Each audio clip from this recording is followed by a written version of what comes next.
विद्यार्थी मित्रांनो, सह्याद्री ट्युटोरियल्समध्ये तुमचं स्वागत आहे. चला, फिजिक्सचा पेपर तर एवढा छान गेलेला आहे, की विचारूच नका. सगळे प्रश्न आलेत. चला, मग व्हिडिओच्या सुरुवातीलाच सिक्रेट सांगून टाकतो. एक महत्त्वाचं सिक्रेट, की तुम्ही स्वतःहून अभ्यास केलाय. ओके. मी बऱ्याच वेळा सांगितलंय, की बरीचशी मुलं पेपरच्या आदल्या दिवशी लाईव्ह लेक्चर बघत बसतायत. अरे नाही होत तशानं काही. तुम्हाला स्वतःहून झटावं लागणार आहे. कोणते प्रश्न येणार आहेत मी तुम्हाला सांगतो. ते करा प्रश्न. एक गोष्ट क्लिअर झालेली आहे. जर फिजिक्सचा पेपर एवढा सोपा असेल, तर केमिस्ट्रीचा त्याच्यापेक्षाही सोपा असणार आहे. अरे सिक्रेट सांगायचं राहून गेलं. काय महत्वाचं? 5 पी-वाय-क्यू काढा, जुने पेपर. त्यातलेच प्रश्न करा, त्यातलेच प्रश्न येणार आहेत. मी दुसरं काहीही करत नाहीये लक्षात घ्या. ट्रान्सफॉर्मर. अरे किती वेळा रिपीट झालाय? 5 पैकी 3 वेळा रिपीट झाला होता. झाला 4थ्या वेळेस परत रिपीट. मॅग्नेटायझेशनची डेफिनिशन 2 ते 3 वेळा रिपीट झाली होती. झाली 4थ्यांदा रिपीट परत. मग केमिस्ट्रीमध्ये काय वेगळं येणार आहे? मी सांगतो 20 प्रश्न करा आणि 30 मार्क मिळवा. 30 पेक्षा जास्त मार्क मिळवा. आज तुम्हाला एवढंच करायचं आहे. प्रॉब्लेम काय होतोय YouTubeला आजच ग्लिच का काय ते बग क्रिएट करायचा होता, की माझे व्हिडिओज अपलोड झाले नाहीत दुपारपासून. मी तुम्हाला सांगतो, आता मी काय करतोय, की हे जे सेशन हा व्हिडिओ मी अपलोड करतोय. अपलोड झाला तर खूप उत्तम आहे. नाही, तर उद्या मला पहाटेपासून लाईव्ह सेशन घ्यावे लागतील. उद्या मी माझ्या दुसऱ्या सगळ्या बॅचला सुट्टी डिक्लेअर करून टाकेन आणि तुमच्यासाठी लाईव्ह सेशन घेऊन आय-एम-पी क्वेशन्स प्रोव्हाईड करणार आहे. लाईव्हमध्ये मी शिकवणार नाही. मी अगदी प्रामाणिकपणे सांगतो, आदल्या दिवशी शिकवून काही फायदा नसतो. तुम्ही जे केलंय तेच रिवाईज करायचंय. मग हे प्रश्न तुम्ही केलेत ना, हे तुम्हाला फक्त रिवाईज करायचे आहेत. कोणते प्रश्न? PH plus POH equals to 14 plus त्याचे न्यूमेरिकल्स. ओके. या सगळ्यांचे व्हिडिओ माझे आहेत बरं का तयार लक्षात घ्या. तुम्ही अगोदर बघितले असणारच आहेत मला माहिती आहे. ओके. त्याच्यानंतर डेल्टा एच आणि डेल्टा यू मधलं रिलेशन. मग एन्थाल्पीच्या सगळ्या डेफिनिशन्स करायच्या. Enthalpy of atomisation, enthalpy of fusion, enthalpy of vaporisation, enthalpy of किती डेफिनिशन्स आहेत सगळ्या करायच्या. हे आहे spin only magnetic dipole moment आणि एन म्हणजे काय असतात? Number of unpaired electron. Okay. त्याच्यानंतर effective atomic number Z-X+Y. Live सेशनमध्ये आपण घेतलं होतं अगोदर बरं का, एक्झामच्या अगोदर. Work done. थर्मोडायनामिक्समध्ये वर्क डनचे 2 डेरिव्हेशन आहेत. एक पी डेल्टा व्ही आहे मायनस बरं का आता आणि एक आहे डब्ल्यू मॅक्स. ते डेरिव्हेशन इम्पोर्टंट आहेत. हे प्रश्न. त्याच्यानंतर इंटिग्रेटेड रेट लॉ. फर्स्ट ऑर्डरसाठी सुद्धा आणि झिरो ऑर्डरसाठी सुद्धा. ओके. हाल्फ लाईफ फर्स्ट ऑर्डरसाठी, झिरो ऑर्डरसाठी. रिलेशन बिटवीन मोलार मास आणि कॉलिगेटिव्ह प्रॉपर्टीज म्हणजे delta TB, delta TF, osmotic pressure आणि त्याच्यानंतर मी तुम्हाला सांगतो अजून एक कॉलिगेटिव्ह प्रॉपर्टी कुठली आहे? Relative lowering of vapour pressure. तुम्हाला मोलार मास आणि हे प्रश्न 2-2 मार्काचा फेव्हरेट क्वेश्चन आहे लक्षात घ्या. येणारच परीक्षेत तो. डायग्राम इलेक्ट्रोकेमिस्ट्री मधल्या ड्राय सेल आहे, H2O2 फ्युअल सेल आहे, स्ट्रँडर्ड हायड्रोजन इलेक्ट्रोड आहे, सॉल्ट ब्रिज. मग सॉल्ट ब्रिजचे ऍप्लिकेशन करा. ओके. SHE स्टँडर्ड हायड्रोजन इलेक्ट्रोडचे ड्रॉबॅक्स काय आहेत ते सांगा. ओके. ग्लुकोज आणि फिनॉल ॲट एनी कॉस्ट ह्या रिएक्शन्स करायच्या. ग्लुकोजचं प्रिपरेशन, फिनॉलचं प्रिपरेशन 2च ग्लुकोजच्या रिएक्शन्स आहेत, पण येतात परीक्षेत.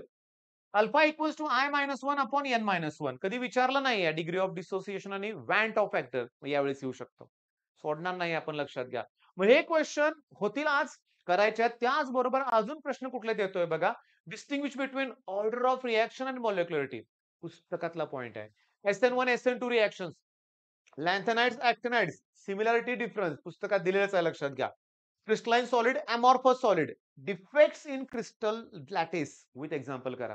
म्हणजे पहिला टॉपिक आहे ना, मग त्यात पॉलिमॉर्फस, आयसोमॉर्फस असले एक्झाम्पल पण आहेत लक्षात घ्या.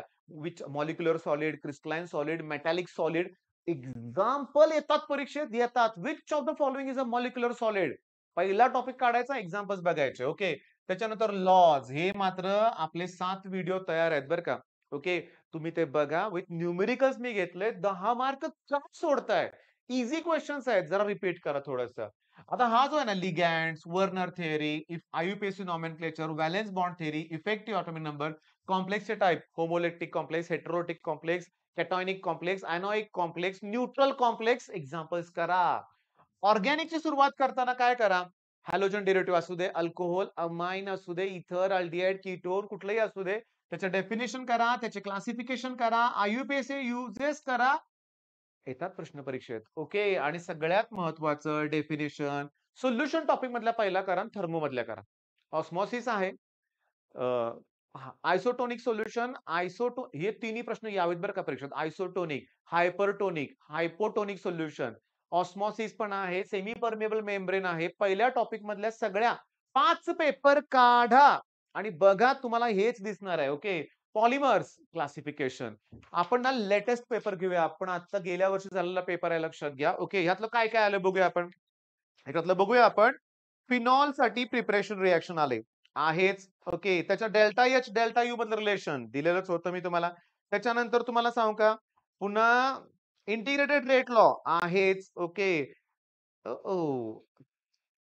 डायग्राम आहे H2O2 फ्युअल सेलची. त्याच्यानंतर मी तुम्हाला सांगतो लॉ तर आहेच. ओस्वाल्ड डायल्युशन लॉवरचं न्यूमेरिकल आहे. मी तुम्हाला सांगितलं लॉचं स्टेटमेंट येत नाही, न्यूमेरिकल येतंय. ऑस्मॉसिसची डेफिनेशन आहे. Molar mass, okay, boiling point elevation नाही का? डेल्टा टीबी आणि मोलार मास मधलं रिलेशन सगळ्यात सोपं आहे. त्याच्यानंतर तुम्हाला सांगतो पीएच प्लस पीओएच पण पाहिजे होतं. लॅन्थेन अँड ॲक्टिनाइड्स डिफरन्स आहे. डेफिनेशन्स आहेत. ओके. डेफिनेशन शेवटच्या टॉपिक मधल्या पण करा. क्रायोस्कोपिक कॉन्स्टंटचं युनिट विचारलंय. सॉलिड स्टेट मध्ये ना एज, लेंथ आणि रेडियस मधलं रिलेशन. चला आता हे प्रश्न करा बरं का. मी तुम्हाला क्लिअरली सांगतो, की सगळं ओके झालं, तर रात्री परत व्हिडिओ अपलोड करेन. प्रॉब्लेम क्रिएट होत असेल, तर लाईव्ह घेईन मी तुमचं. तुमचा वेळ वाया घालवणार नाही बरं का. लाईव्ह सेशनमध्ये मला फक्त अपलोड करण्यासाठी मी घेणार आहे. मला आय-एम-पी क्वेश्चन द्यायचे वेळ कमी आहे. एका दिवसात सगळं करायचंय. तर तुम्हाला हे सगळं फिनिश पहिला हे करा लक्षात घ्या. पहिल्यांदा हे करा आणि मग तुम्ही दुसऱ्या गोष्टी करा. ओके. मग हा व्हिडिओ मी थांबवतोय. All the best. आनंद आहे. सोपा पेपर जाणार आहे. अरे फिजिक्सपेक्षा केमिस्ट्री सोपा असतो. फिजिक्सपेक्षा केमिस्ट्री जास्त मार्क पडतात मुलांना. इथं फिजिक्समध्येच मुलं पेपर फोडून आलेत म्हणजे पेपर चांगला लिहून आलेत लक्षात घ्या. एका मुलानं तर लिहिलंय असं कमेंटमध्ये, की "सर बहुतेक तुम्हीच पेपर हे करताय सेट." अरे नाही, 5 पेपर जुने बघा. नेक्स्ट बॅचला कसला फायदा आहे बघा. त्यांच्याकडे 7-7 पेपर असणार आहेत. फिनिश. एक्झामिनर दुसरं काय विचारणार आहे? विचारू शकतच नाहीये. तर जुने 5 पेपर काढा. हे प्रश्न करा. ओके. मी बाजूला सरकतो बरं का. तुम्हाला स्क्रीनशॉट घ्यायचा असेल. ओके. तर पहिल्यांदा ओके हे प्रश्न. मी आता बाहेर आहे. तुम्हाला दिसतंय सगळं. ठीक आहे. आणि नंतर ओके. त्याच्यानंतर हे प्रश्न. ओके. मग हे कराल तुम्ही? All the best.